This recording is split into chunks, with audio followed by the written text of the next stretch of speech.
Welcome in, everybody, whether you're on the East Coast, West Coast, or around the world. This is Coast to Coast. Happy Tuesday, everybody. How's it going? Not too bad. Things are going crazy. As you can see, it looks really dark in here. It's because, again, the sun is not out. I guess we just don't have sun around here anymore. Yeah. Hey, it's okay to turn a light on every now and then, Pags. I know you got some lights in that place. I do have some lights. The problem is that it makes makes the back look funny.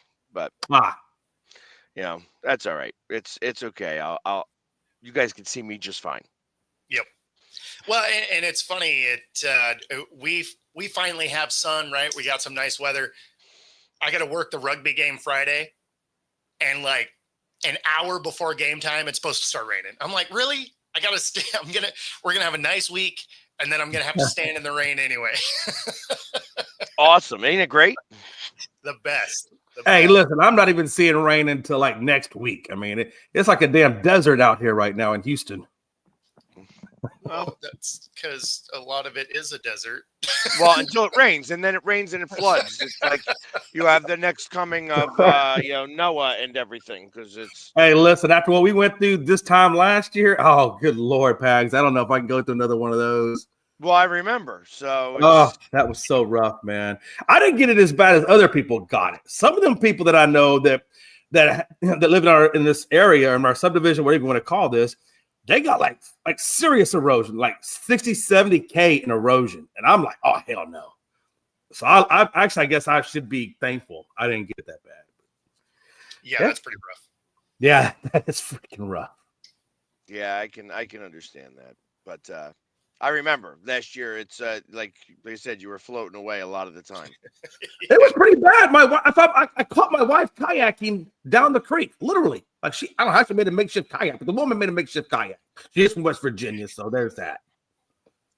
Well, at least you guys aren't growing ginseng on your roof.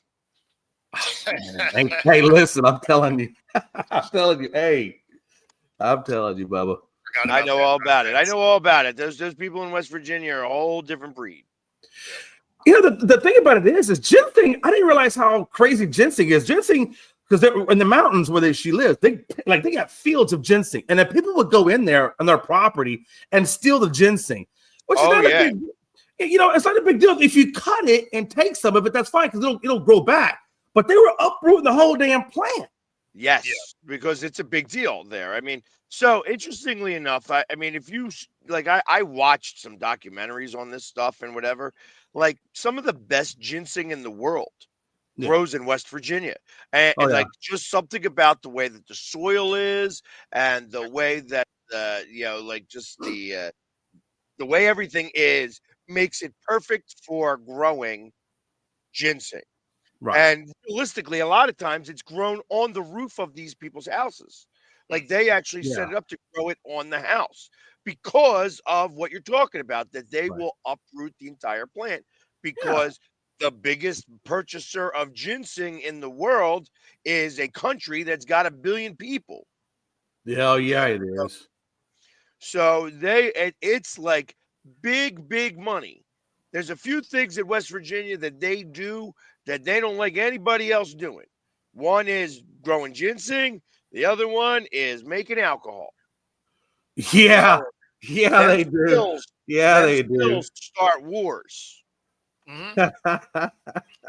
Yeah, they got them. What do you call that? They call them canning cellars out there in the mountains, and that's where they put all that alcohol stuff is in those canning cellars.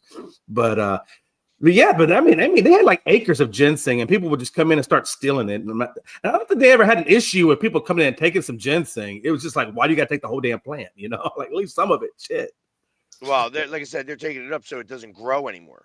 You know what I mean? So, and it sucks, but and if they're stealing the plant to put it on their property and have it grow over there, once it's put back into the ground again, you don't know.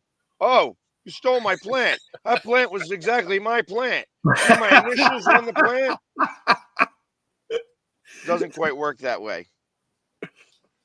Yeah, that's interesting. I didn't even know what a hollow was until I met her, and then she explained to me what a hollow was. And I'm like, what the hell's a damn hollow? Apparently it's a valley or some kind of valley thing. It's weird. Anyway, I'm sorry. That's enough about my educational life, I guess. So Uh, I have to kind of start with this one just because this kind of struck me as odd and it makes me wonder. Like, first off, shut your mouth. This is what I want to say. But Travis Hunter, okay. I'd rather quit football than play only one position. Yeah, shut up. Right? I Right? mean, Listen, they gave you really, I feel like, I mean, he was the, what you call it, right? The Heisman Trophy winner. Yeah, yeah. I he was. mean, I feel like that he really was. Yeah, I mean, he should have been in the conversation, but probably should not have won that. That they gave it to him. Not sure why they gave it to him, but they gave it to him. I think Somebody's it's because he won both the wide receiver award and the defensive player award. You know what I'm saying? And both sides of it, he was top notch, right? So I think that's why they gave it to him, honestly. Yeah, well, and the thing is whoever drafts him, he's not going to be locked into one side of the ball anyway, right? No. Like they're probably going to draft him as a DB because there's just not enough of them. And then they're going to put in special packages for him on offense, no matter where he goes, right? Like they're going to use him in some sort of gadgety stuff, no matter what. And then once he gets hurt, then they're going to be like, yeah, you're a DB. They're gonna run him just like the Cowboys used Dion. That's exactly how they used Dion. Dion was a cornerback, but they had packages on the wide receiving side, and that's exactly what they did. Yeah, but you know what? Not seeing many things from Travis Hunter. Like, I've not watched him play very much. Yeah. Dion was. Oh, there was only one Dion. There was a reason for that. There was a reason for that. And the other thing about Dion was that he ran very crisp routes. Yes. But it was only those routes. He wasn't very good. Like, you didn't give him 7 different or 8 different routes to run. He had like 2 or 3 routes that he ran, and he ran those routes perfect. So, but that's it. So it wasn't like anything crazy like that. But like I said, there was only one Dion. Yeah. I think the only other guy that had any bit was it not Torrey Holt, like that when Patriots used one of their wide receivers as a cornerback and started to put him. I know they wound up winning the Super Bowl on that, or maybe they lost to the Giants that year. But I know that they needed to switch one of their wide receivers to cornerback, and he played on both sides of the ball. Huh. I guess I don't remember that. And that was only one season because they were hurt on cornerback tremendously. Well, and if you're Hunter, even though he plays DB better, do you want to come out as a receiver? Because they get paid better. That's the other purpose of this. It's like it becomes the matter of the money. So, and don't think you're going to be. See, this is a little bit of the Ohtani effect. You need to pay me as both. Yeah. You ain't both. And you ain't going to be able to play both. You won't survive a season as both. Right. At least not the first season. You might be able he was already hurt in college doing both for a little while. It was kind of a dirty hit, let's be real. But yeah, he got blasted on a dirty hit. But and who knows? Maybe he will get announced as a wide receiver or DB. But like if you're him, you probably want to be on the offensive side. He's a better defensive back than he is a receiver, though. Right. Like DB, you're like, okay, this guy's going to be a starter in the NFL. As a receiver, you're like, yeah, he's probably a number 2, realistically. So, it depends on where you're going, but I would imagine just about everybody's going to want to draft him as a defensive back. And I guess I'd have to say, being a cornerback, it's likely. So I feel like that it's about 70% of whatever your counterpart makes. So, for instance, an offensive lineman is making a certain amount of money. The defensive counterpart makes 70% of that. That's usually how I, envision it in my head. It could be somewhere closer to that, and then of course, how great you are is how much money you get paid. So cornerback falls into that same category. And now with wide receivers getting upwards in essence of, now like $40 million a year in certain circumstances. I mean, cornerbacks are going to start making some money. Yeah. I mean, for sure. You're going to start seeing cornerbacks at like $32 million a year. Yeah. Well, and he may even get a contract that looks like something, right? Like he may end up with that Taysom Hill $100 million contract that 90% of it he's not going to achieve, right? Because he's just not going to take enough quarterback snaps and stuff like that, right? So when the contract came out, you're like, man, that's impressive for, what it is he does. And then when you look at what he was actually going to make out of it, you're like, oh, okay. I mean, he didn't actually get any money. So I would imagine that's going to be something very similar here for Hunter, is he's going to get a defensive back contract that has incentives on the receiving side that he's probably never going to actually get.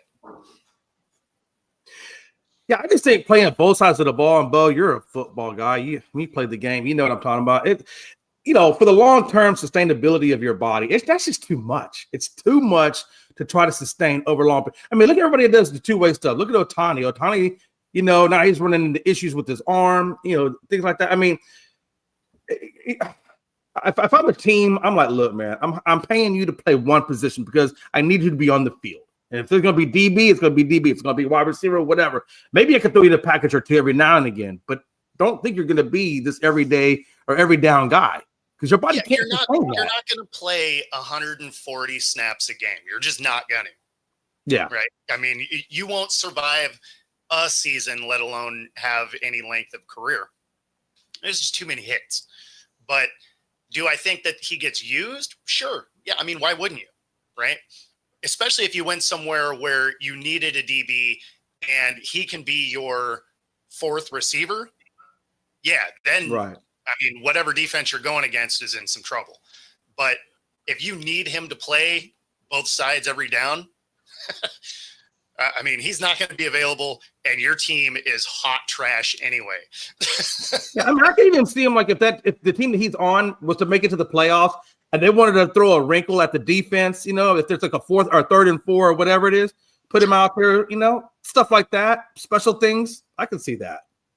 Yeah, I mean, it's why you saw guys like Vrabel or Watt or whatever randomly get used in the offense, especially like red zone opportunities, stuff like that, right? I mean, it's not like it's unheard of.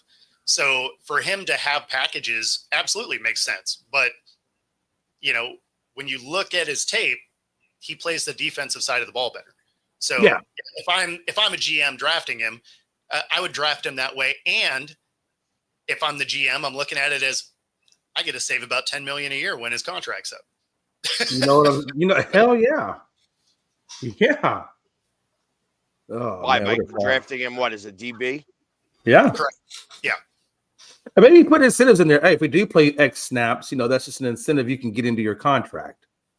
But not in the rookie contract, right? No, the rookie contract's the rookie contract. Okay. Right. Yeah. So here's the other thing that I wanted to talk about.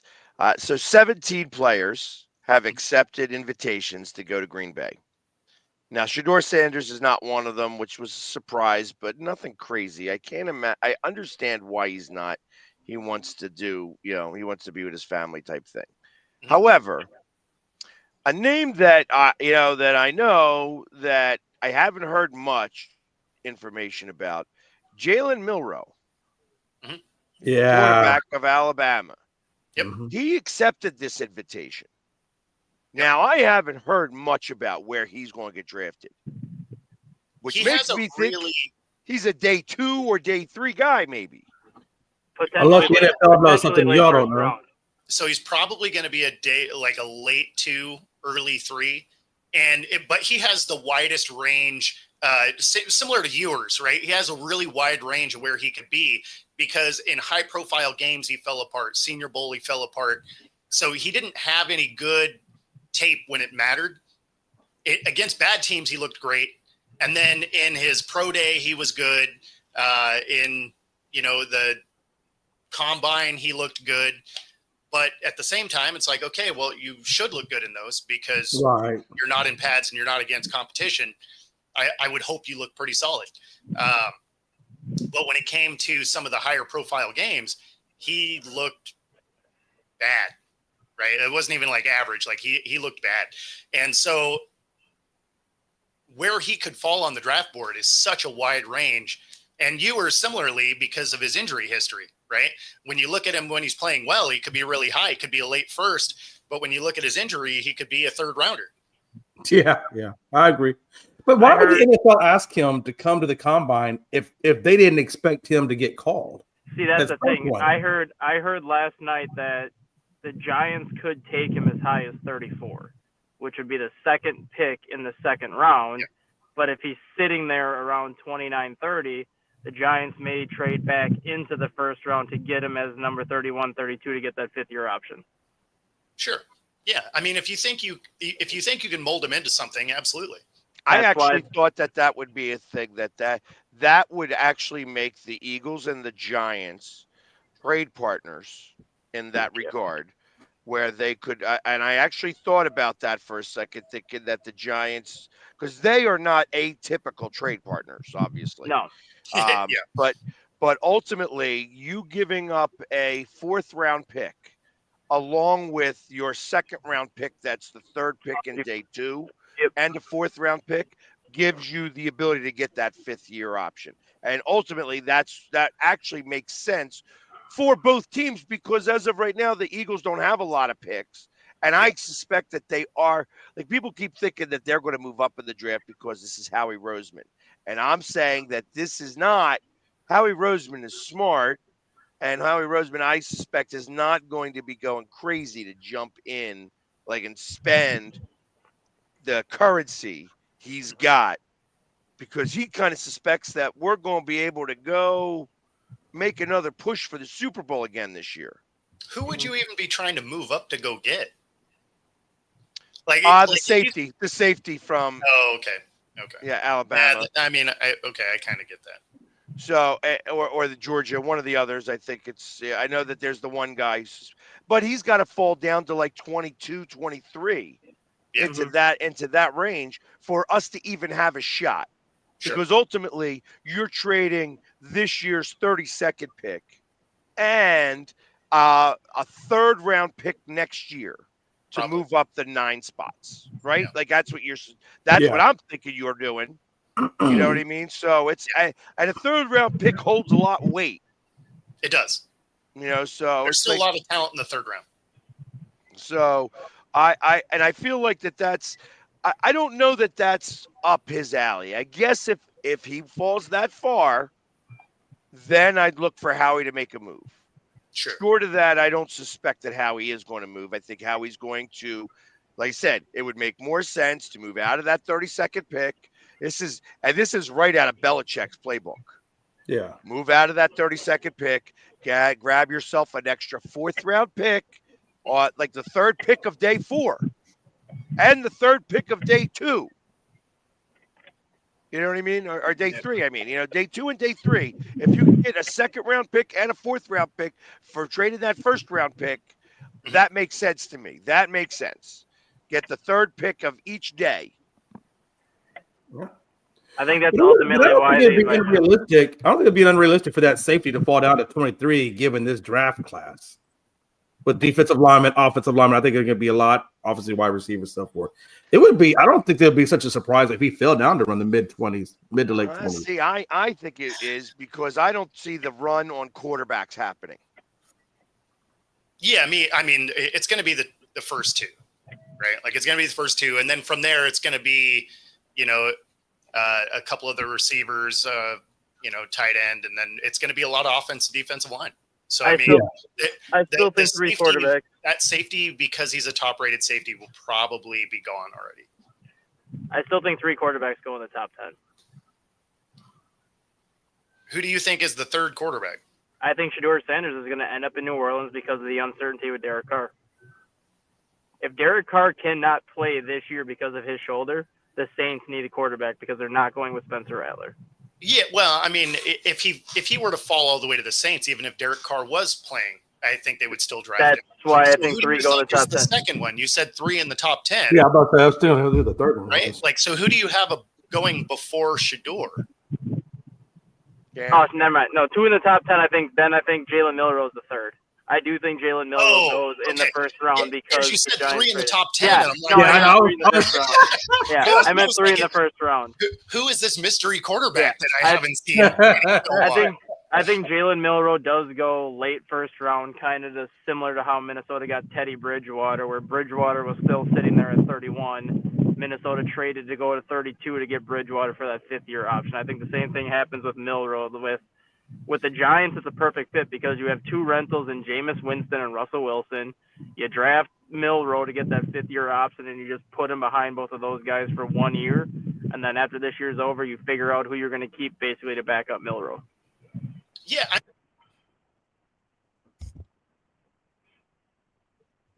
He froze. He did freeze. He said, yeah, he froze.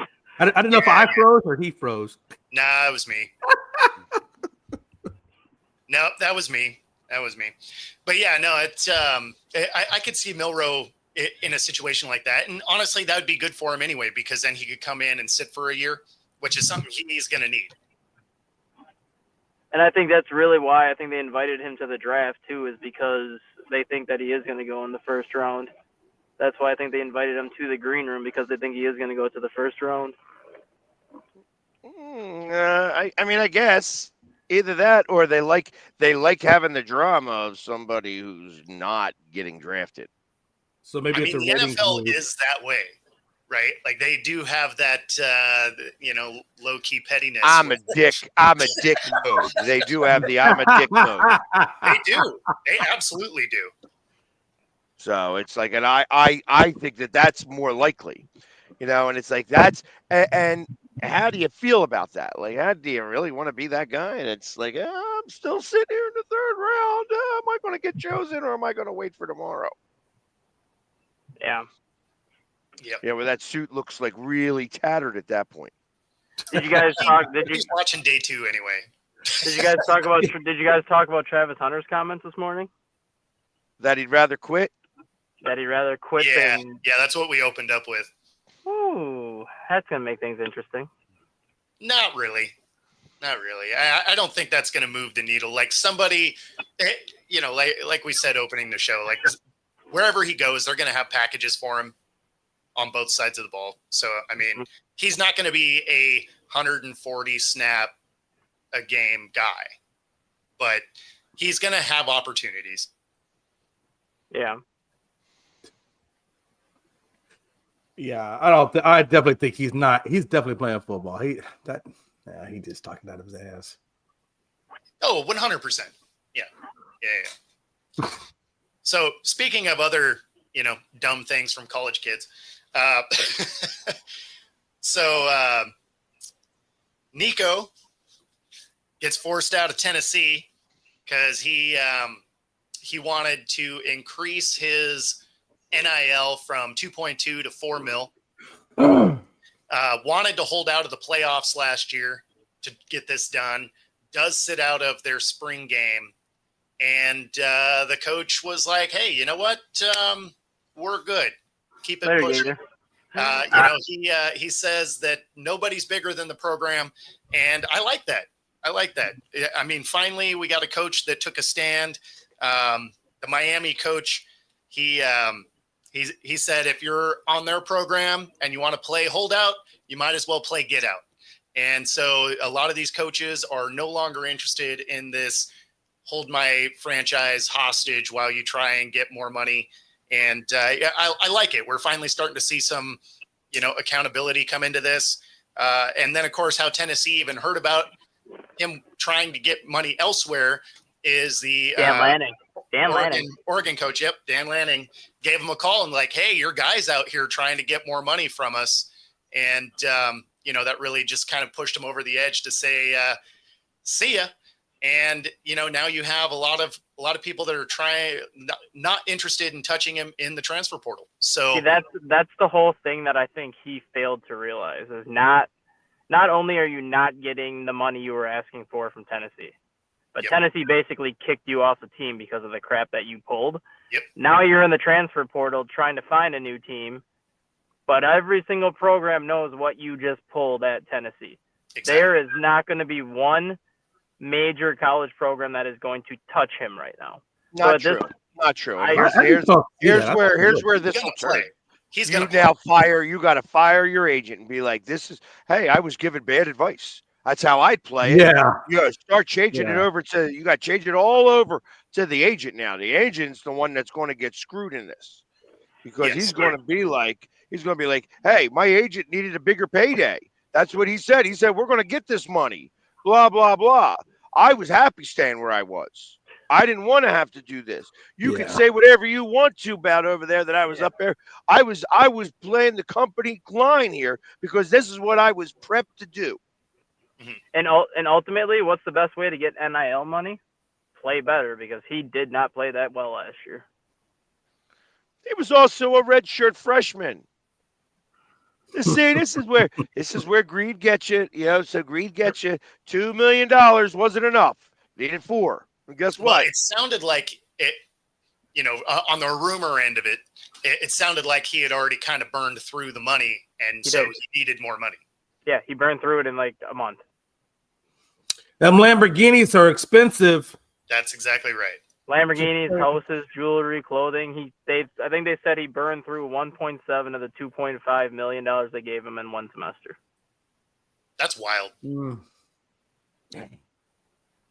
Oh, and that was all the money he was going to get. Yeah, he was going to get 2.2. Yeah, a year, I thought. Yeah, 2.2 for a year, but he burned through 1.7 of that 2.2 million in one semester of school. That's insane. That is insane.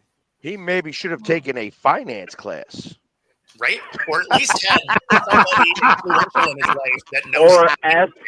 Or ask for your NIL in installments and say, I will take a $400,000 or $500,000 installments every 3 months instead of giving it to him all up front. Well, I mean, you may start to see some of that now too.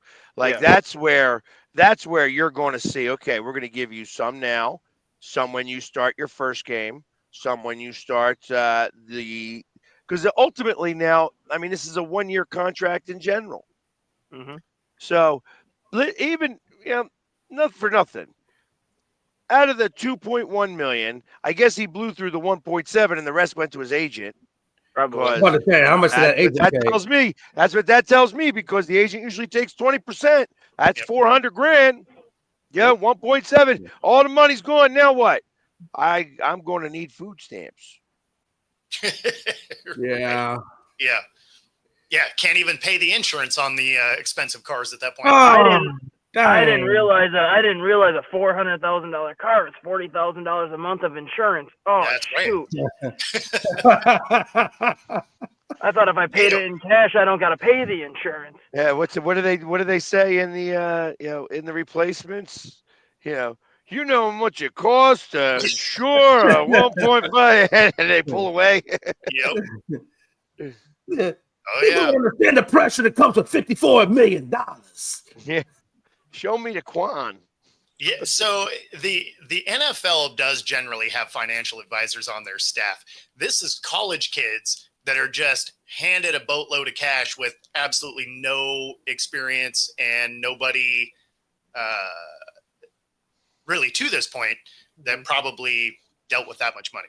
So like this is like the equivalent of handing a high school freshman $100,000 check basically for graduating 8th grade without any knowledge of what finances are, and be like, here you go, and then all of a sudden a month later, I need more money. Yeah, at least if you're going to buy something, be able to sell it back. Right. To get the money. I mean, I imagine you could sell it, but you're gonna take a hit. Oh yeah, that car's depreciating. The car. I'm not. That's why you don't do a car. You're not buying a car. Yeah. You know, like, and if you are buying a car, you're buying a classic and you're putting it somewhere. Like, Right. this is where you buy that Pokemon card that sells for like $100,000. You know what I mean? Like, that's what you do with this type of stuff. I mean, I don't know. Like, listen, like it, obviously putting the money in crypto wouldn't be a good thing to do right now. But I mean, it's down a there lot are right ways now, so it'd probably actually work out. But and when I disagree with this, like the schools and video games and all of those things have made money on these kids, so I'm fine with them getting paid for some of that. But I mean, there needs to be some like guidelines of things. Like it can't be just the Wild West that it is now, right? Like they actually have to have a plan of how to make this work. But I have no problem with the kids making money. I mean, what EA Sports makes $1 billion a year on college kids. So, I mean, I'm fine with them getting a piece of that. I mean, what they realistically should do is if they're giving an athlete $2.1 million in NIL money, give them like a certain portion in cash, whether it's 500,000, 400,000, whatever you want to give them a certain portion of cash up front, save the other portion of cash you want to give them for later. And then the remaining put in like some sort of a fund that stays at the university until you actually need it, but you can't take it out until you actually need it. So that way, if you transfer, then you don't get that money that they stashed away. Then well, I mean, it should be, it's essentially pay to play anyway. So they might as well have actual contracts. So when they sit out of games and don't participate, it hurts their pocketbook. Make them actually live up to the contract they're signing. And my thing is, this is why I feel like high school kids should be required. It should be required to take a finance class. So that when you do get to college and you are given that kind of a contract, you know how to deal with it, or you know how to handle your money. It's not even the problem is, like, why are we taking history? History ain't gonna help me do my 2.2 million. But a finance class at least tells you, hey, look, this is how you can make that 2.2 go to 4 or whatever. But we're not educating our kids in finances. So we give them a crap ton of money because that's what they deserve. The problem is we don't teach them how to deal with the crap ton of money. Yeah, I do agree. That's not even a requirement in college. Like, I do. Well, high school. Like, you don't have to take finance in college if you don't want to. So, I mean, it's why most people can't balance a checkbook. Now you add a bunch of zeros and some irresponsibility to it. It gets because at least if I bought a $400,000 house, I could, at the very least, I could rent that thing out, and that's passive income because it's paid off. All I'm doing is paying property tax and operating because whoever I rent to, they're going to take up the bills. I mean, at least you got passive income coming in. Mm-hmm. Right. I don't know, that's crazy. But it's just crazy. They deserve the money. They do. We just don't do a good enough job, as a country, as a society, teaching these kids on how to, like you said, manage their money. I mean, they don't even try to. No, they don't. They don't. They really, honestly don't. The only ones that know how to do it are good drug dealers. Drug dealers tell you how to manage that money all day long. I mean, I guess that's one way to go, but I've never met a drug dealer that didn't know how to do good math. I'm just saying, they know math. Might not know anything else, but they know math. I mean, they know basic math anyway. Yeah, but I mean, blowing the money's blowing the money. Yes, it is. I mean, you're right, Joe. I'm in that same boat. I have a hard time trying to figure out accounting math. Like, hey, I got $100. Let me spend the $100. That's easy. Yeah. Yep. Hey, I got $100 in the bank. Let me use my card. Use my card. Use my card. Use my card. Use my card. What do you mean I got $300 over? That's right. This thing's still swiping. The problem is, too, even when it hits your bank account, it doesn't get taken out right away. That's where you get that pending, and then you get the number. And if you're not careful, you'll overdraft. Champ. Yeah, I don't do that stuff anymore. But, yeah, like I said, that's why I like to try to still use cash when I can. But when you're away, it's like you don't want to carry cash around on you, so it makes things more difficult one way or another. But yeah, I mean, so Good for him. I bet you, like it says, I bet you the next thing that happens is he fires the agent, and does he have to give that money back? So that's the thing that's funny is some of the contracts have been written in a way where they don't. So some of these kids have transferred and they've gotten to keep a bunch of that money, which is crazy to me. And obviously that's something that needs to get fixed. But well, that's the thing with the NCAA when they came out with this whole NIL or all this stuff. There, like you said, I think we talked about this earlier. There was a good, clear structure in it. It was just a free for all. There needs to be. That's yeah. This is hilarious. They should not give that money to those kids' parents because most of them also aren't good at money. So all they would do is burn through their kids' money. And, you have seen plenty of scenarios like that, especially with like child movie stars or child, just ask Gary Coleman. He'll tell you. Well, he can't ask him no more. He's passed. Singing careers and stuff. So, I mean, a lot of that has not worked out well because their parents also aren't good at it. Just get a good CPA. You'll be all right. I mean, that's what needs to happen. In fact, if you were one of those, NIL deals, that's probably where you're like, look, you are required as part of this to hire a financial advisor. Oh, yeah. In all honesty, I mean, that would be the first thing on my mind is I need a financial advisor even before I get the money. Yeah. I mean, you have to have finances to need a financial advisor, but yeah. Yeah. Oh, trust me. If I know I got NIL money, and they know I got NIL money, they're going to know. I can figure out where to put those moths in my wallet. So.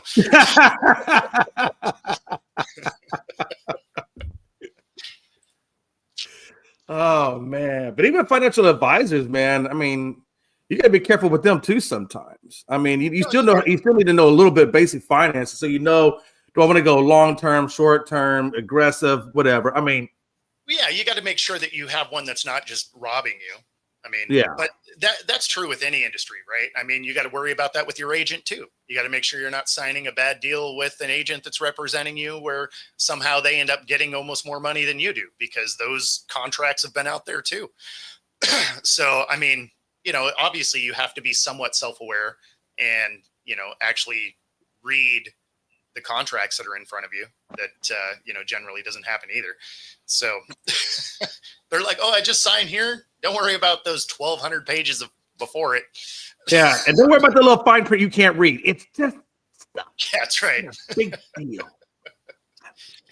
Man. No, I think if I got a contract like that, that's the first thing I would just go to my lawyer and say, read this and tell me what the hell it is I'm signing. Yep.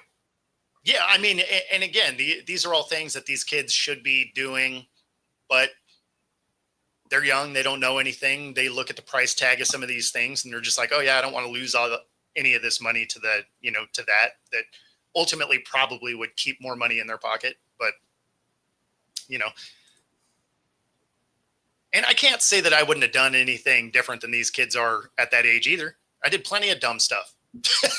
So the kid that we're talking about is this I Am a Leave a kid, right? Correct. All right.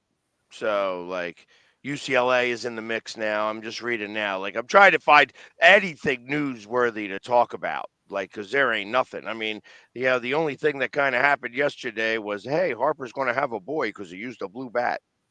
Yeah, the WNBA draft happened yesterday.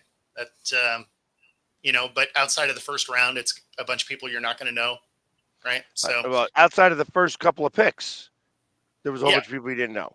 Yeah, yeah, and it's like, and you know what? I was surprised I didn't hear, because the first pick again this year was a white girl, was it not? Paige Yes. Button. Yeah.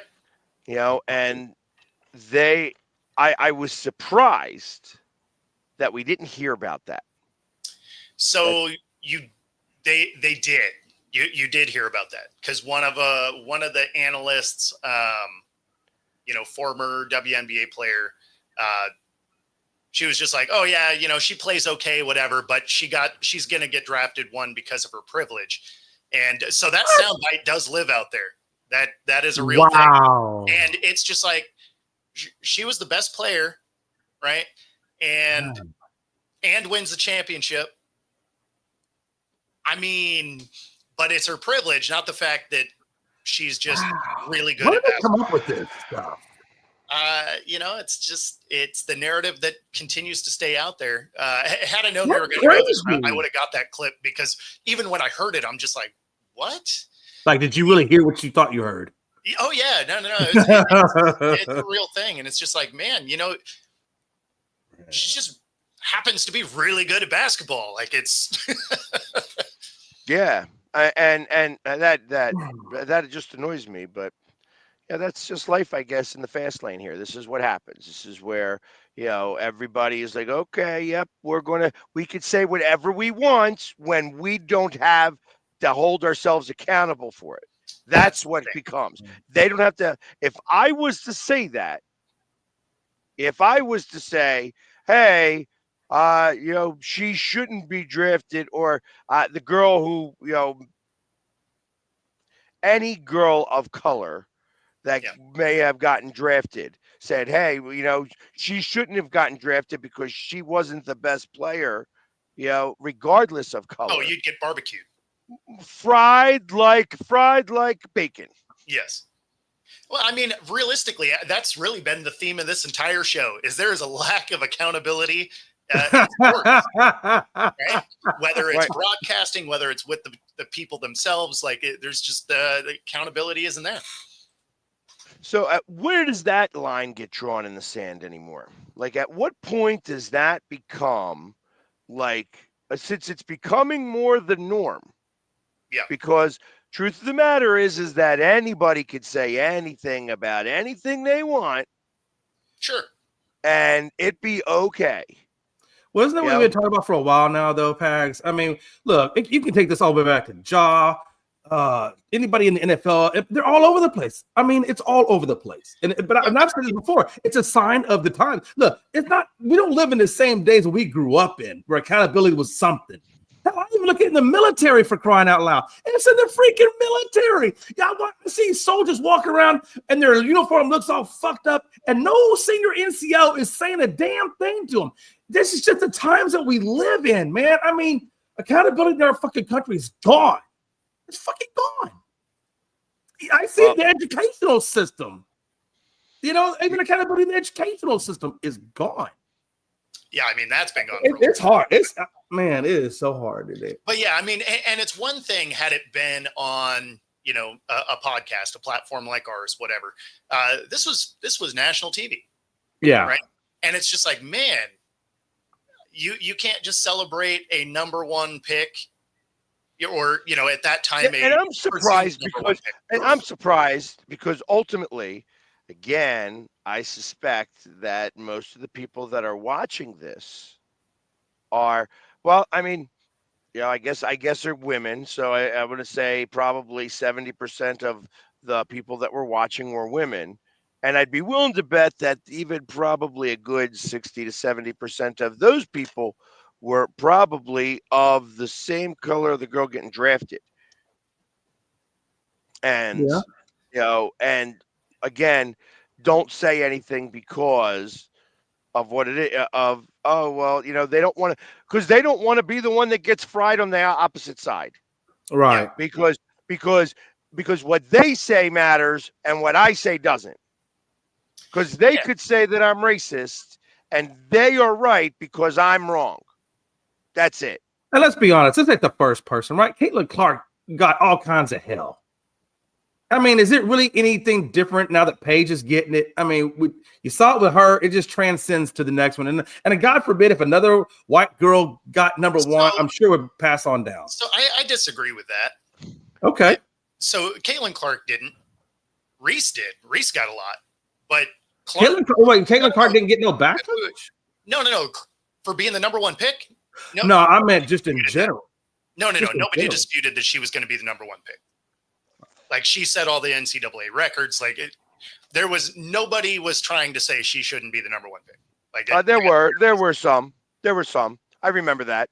I remember absolutely There were Unless some. unless I heard wrong, but No, I remember specifically I there didn't were remember people saying anybody saying that she that shouldn't they wouldn't pick her first.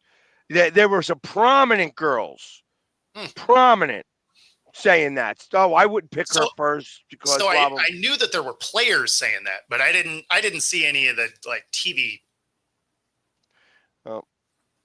I wouldn't know the difference because, like I said, I didn't pay attention like that.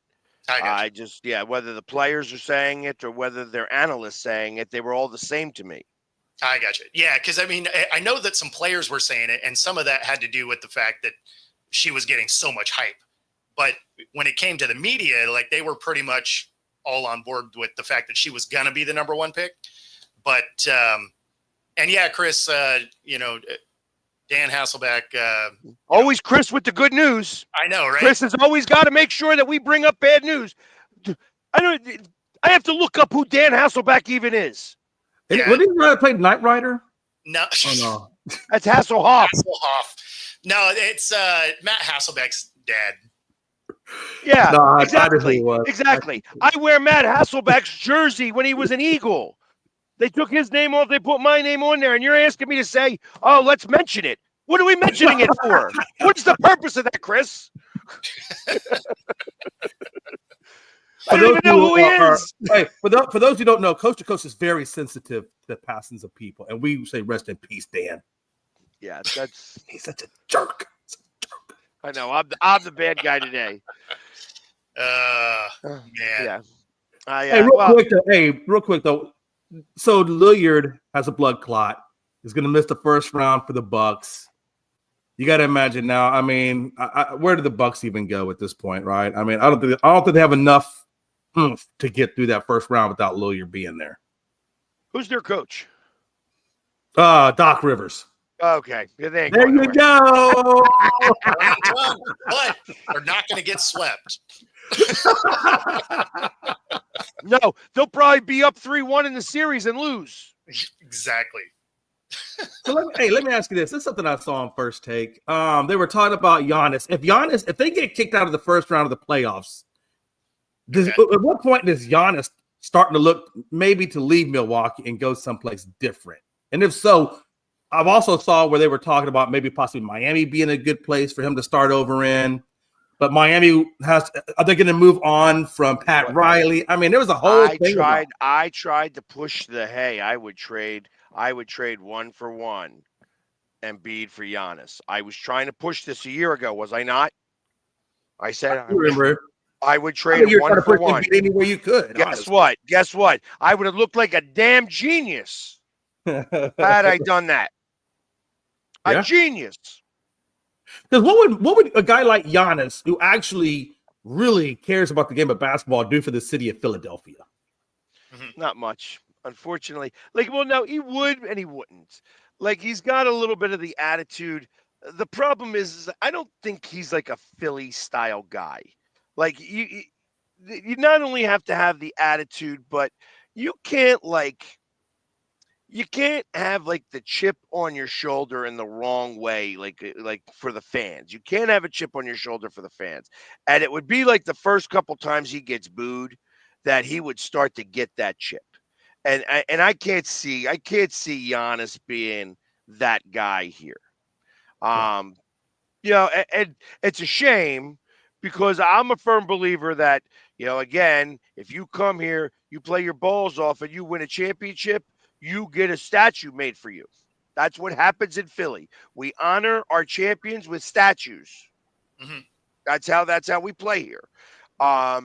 So there would be something about that if he was to be able to come here and, just go to work and lead the team to a championship. The problem is that the Sixers as an organization are too worried about what the Commanders are about to do right now because that's the new shiny toy that ownership owns. They don't really care about what's going on with the Sixers. They don't care. That's why I don't want anybody to go to any of those games. Don't go to any of those games. They tried to hold the city hostage. They tried to move the stadium. They tried to, they've been playing these games oh, we're not going to play this guy. We're not going to play this guy. Where he's got, oh, I got to do something with the knee. We got to do something with the knee. We got to do something with the knee. And then he's doing handstands at practices. You know what I mean? Like, come on. You know what I mean? And don't worry about it. It's all a big game, and they aren't playing. Yep. And I ain't interested. Get out of my city. If you don't want to be here, I don't want you here, including ownership. And that's what I feel about it. You own the Devils. You own the Commanders. Go play on those teams. I want a winner here. And unless you're going to provide me with one and show me that you actually care about this team, then I'm not going to put you any effort, because I can put more effort into making sure that you sell the team. Hey, listen, now that the Celtics have been sold, hey, listen, hey, Jeff, Lurie, buy the Sixers, please, please, please. And y'all just brought back Morey and Nick Nurse. What a time to be alive.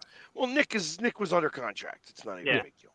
I just didn't really like Daryl Morey when he was a general manager of the Rockets, and I just don't like him. I'm not a big Morey fan. I am not. Popcorn, yellow strap, smile. Yeah, I'm just not a fan of the Harris group. They haven't shown me much, and I feel like since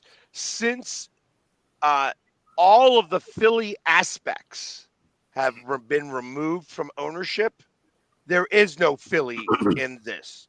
You know, like it's like, okay, when Fanatics was part of it, and you know, like okay, at least you had a Philly flair to that, and then you had Will Smith, who was a little bit involved, and he kind of is a little bit, but he ain't ever in Philly. He ain't ever doing anything with us. You know what I mean? He ain't coming here and putting a stamp on this team saying, hey, I want, like, show up. I'd say, I am unhappy with the way this team played. But you ain't seeing nothing from ownership. They ain't doing the damn thing.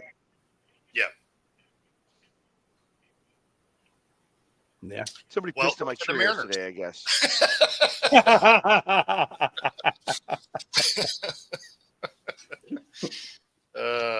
I'm still pissed off about Tucker getting traded.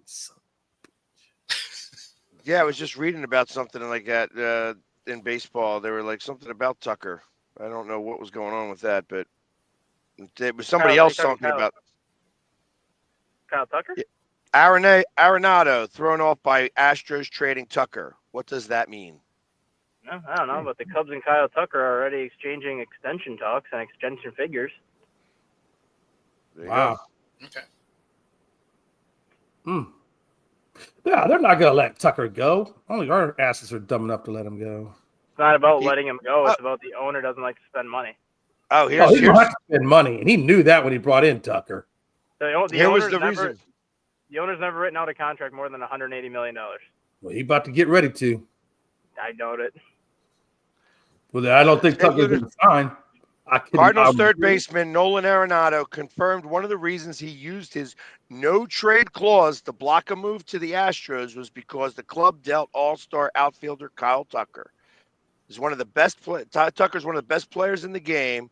When you see a team trade him, 99 out of 100 players would probably be wondering, what does that mean? What's the question I ask myself? And would I want to go there after you just traded one of the best outfielders that you had on your team?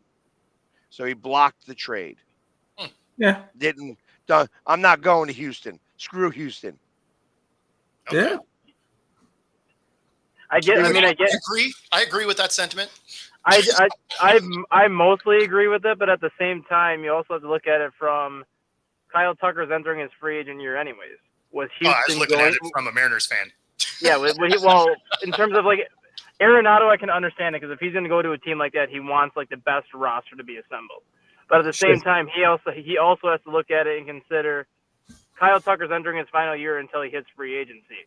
Regardless if I get traded there or not, there is a chance that he's not going to be back in Houston anyway. So what's the difference if I go there now when he's not there, or if I go there now and I have him for 1 year and then he's not there the final 2 years of my deal? I mean, that's just sports. Like, yeah. So like when players say that, like I kind of don't agree with what he said, where he's like, "Oh, if 99% or 99% of players would block this trade if they found that out," I'd be like, probably not, because it's part of the business.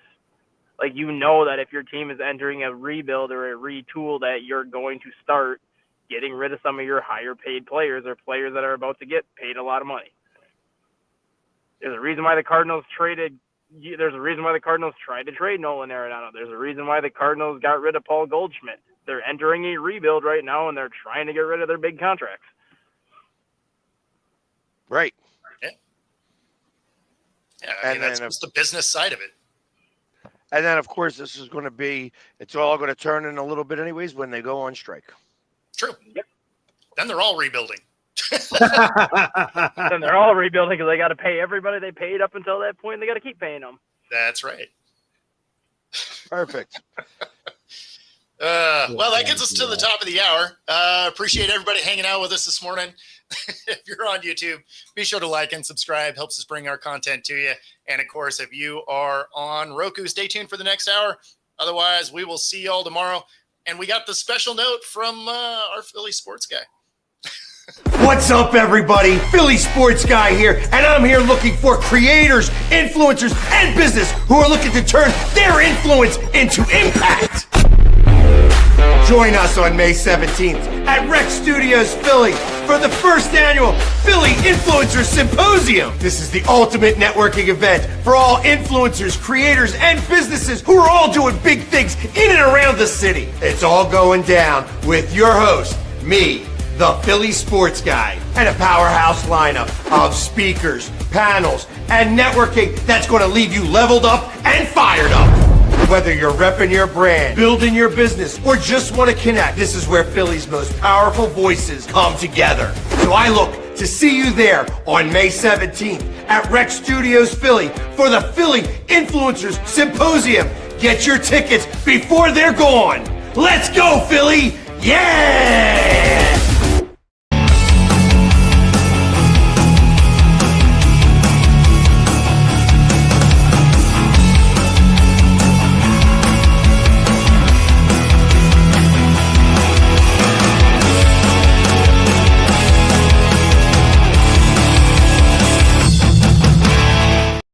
Introducing National Streaming Sports, live and on-demand sports talk programming that you can access 24/7. For the premier sports talk experience, tap into our Roku channel.